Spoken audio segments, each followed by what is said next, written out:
BJP के suspension किए गए विधायक राजा सिंह का सस्पेंशन हटने के बाद काफ़ी जो सियासत गरमाई गई है तेलंगाना में, जबकि चुनाव का काफ़ी करीब आए हैं। अभी पहला लिस्ट बीजेपी का अनाउंस हुआ है जिसमें सस्पेंशन हटाकर पहली लिस्ट में ही राजा सिंह का नाम भारतीय जनता पार्टी ने इंक्लूड किया है। इसको बीआरएस काफ़ी गंभीर रूप से देखती है। हमारे साथ बीआरएस के spokesperson P Vishnuvardhan Reddy ji जुड़े हैं।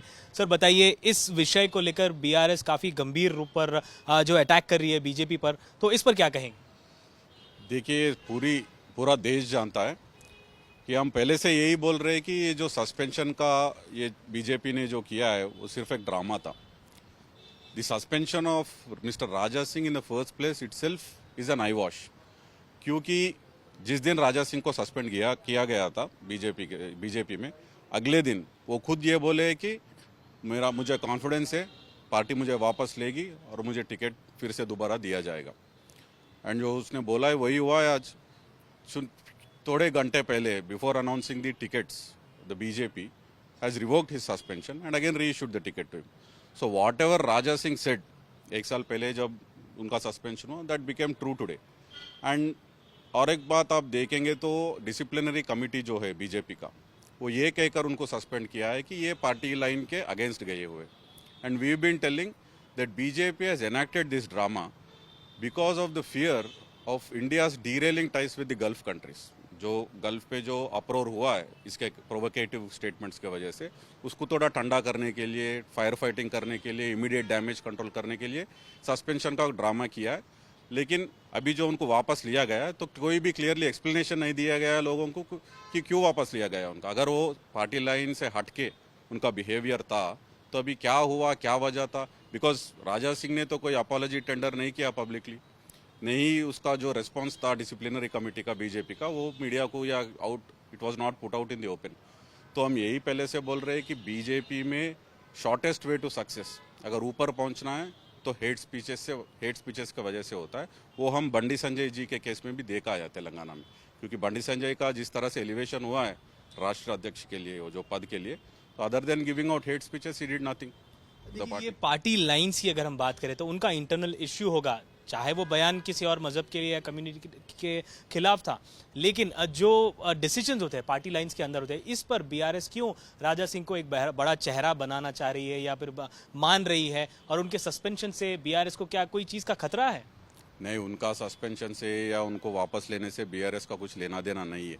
हम यही बोलना चाहते हैं लोगों को कि जो बीजेपी करती है, चुनाव से पहले उनका क्या राय रहता है, क्या इरादा रहता है, वो अलग होता है। और आमतौर पर जो नॉर्मली जब चुनाव होने के बाद जो चलता है, उनका पोलराइजेशन का पॉलिटिक्स कैसे होते हैं, क्योंकि अभी उनके पास कैंडिडेट्स नहीं है बीजेपी को। पिछले बार 119 मेंबर असेंबली तेलंगाना में 105 सीटों में डिपॉजिट जब्त हुआ है बीजेपी का।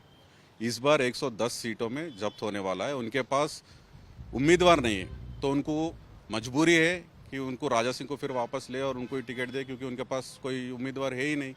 तो हम यही बोलना चाहते हैं जनता को कि बीजेपी का असली रूप ये है कि अगर they wanted to take action on Raja Singh because of his provocative statements, they should even tell public why they have revoked the suspension just a few hours before announcing his name.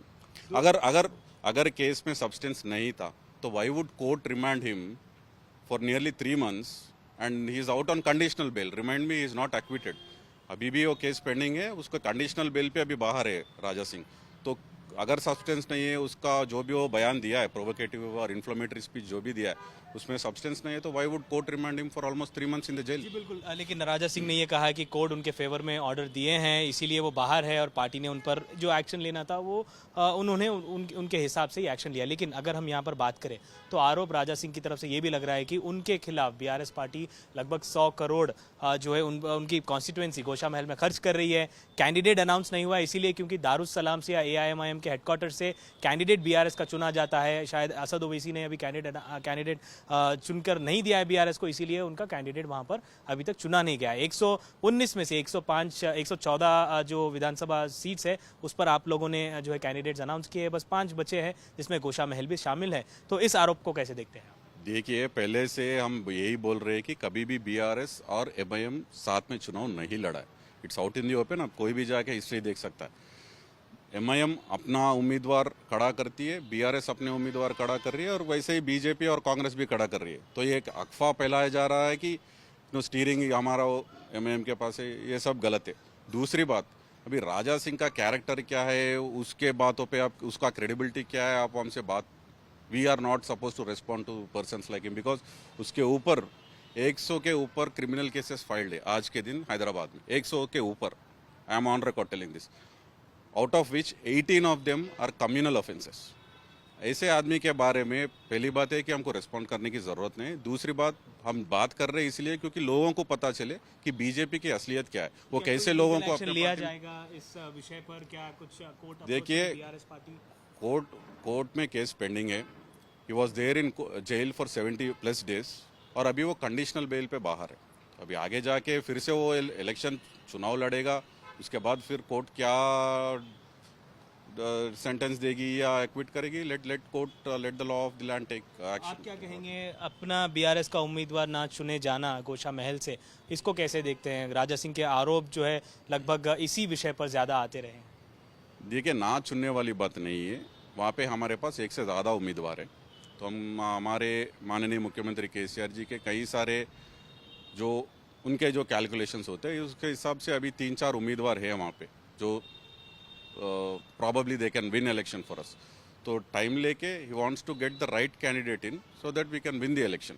जल्दबाजी में या किसी प्रेशर में आके वो announce करने की ज़रूरत नहीं। अभी हमने तो 115 उम्मीदवारों का जाबिता 3 महीने पहले देख चुके हैं, सिर्फ 4 के बारे में अब बात कर रहे हैं। आज तक बीजेपी और कांग्रेस 60 से ज़्यादा ऊपर उम्मीदवारों का उन्होंने लिस्ट ने अभी तक बाहर नहीं निकाला है। क्यों?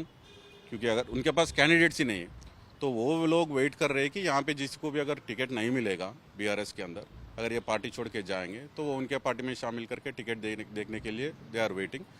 वो हमने देखा 1-2 जगह हुआ है वहाँ पे, लेकिन हम यही बोल रहे हैं कि वहाँ पे उनको कैंडिडेट्स नहीं है।